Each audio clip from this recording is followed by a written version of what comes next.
Mais on essaie d'organiser l'agenda. Merci en tout cas pour votre flexibilité. Du Premier ministre.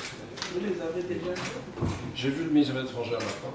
Ah, il me l'a dit, c'est comme Voilà, ça c'est qu'il comme m'a ça, demandé. voilà.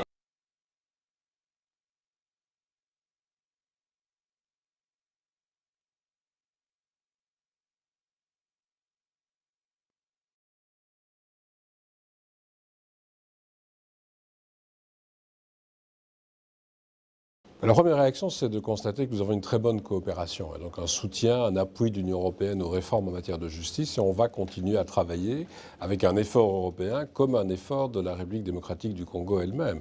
Par exemple, on recrute beaucoup de magistrats pour l'instant, 2 fois 2500 magistrats. Ça demande de la formation, ça demande de la construction de tribunaux, de l'accompagnement. Donc on doit travailler ensemble à poursuivre ces types de projets. De la même manière, il y a un souci d'indépendance de la justice, mais également de responsabilité. Et donc, comment lutter contre de la corruption, comment lutter contre des abus qui peuvent être commis. Ça nécessite de mettre en avant les chambres disciplinaires, peut-être aussi d'échanger les bonnes pratiques, comme les déclarations de patrimoine, obliger des magistrats qui commencent à déclarer leur patrimoine et contrôler l'évolution de ce patrimoine. Donc, il y a tout un sujet de réforme de la justice qui fait l'objet d'un partenariat. Et puis nous avons parlé de la justice transitionnelle. On connaît malheureusement la situation dramatique de l'Est du Congo, mais pas seulement de l'Est.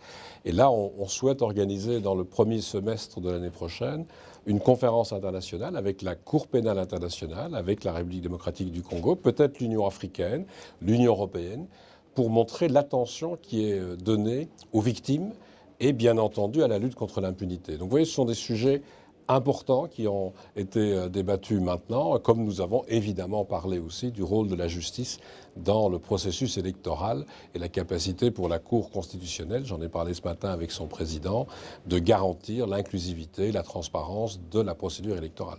Les déclarations étaient très claires, notamment de la part du haut représentant, pour constater la situation. Et je reviendrai sur des situations que j'ai déjà connues il y a quelques années avec le M23. Je crois que ce qu'il faut, c'est que tous les partenaires participent à la solution.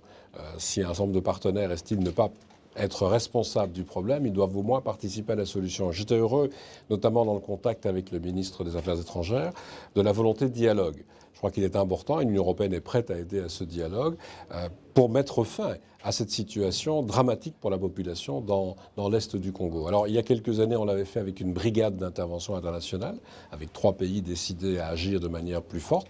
J'espère que dans les prochaines semaines, notamment autour des assemblées générales des Nations Unies, ce dialogue va pouvoir avoir lieu.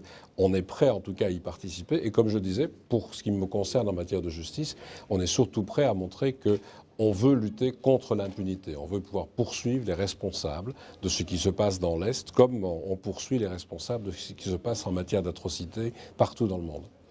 Mais je crois que le format du dialogue est à décider entre responsables des pays concernés, mais le ministre des Affaires étrangères me disait que la République est tout à fait disponible pour un dialogue avec le Rwanda, avec l'Ouganda, de voir de quelle façon on peut clairement relancer une discussion sur la situation. On sait que cette discussion, elle porte sur toute la problématique de l'Est, pas seulement le M23, qui est un élément majeur des problèmes rencontrés, mais aussi, vous le savez, la lutte contre les FDLR, ce que le président Tshisekedi avait d'ailleurs mis en avant dès le début de son mandat, et je crois qu'il est prêt à continuer à travailler dans ce sens.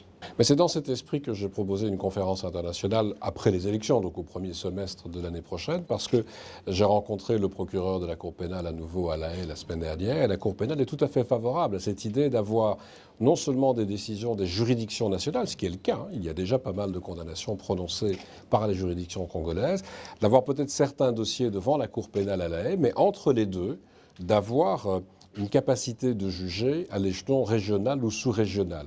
Donc c'est un débat que l'on doit mener. J'en parlerai d'ailleurs aussi dans ma visite à Addis, puisque je rencontrerai des responsables de l'Union africaine. Merci. Je vous en prie.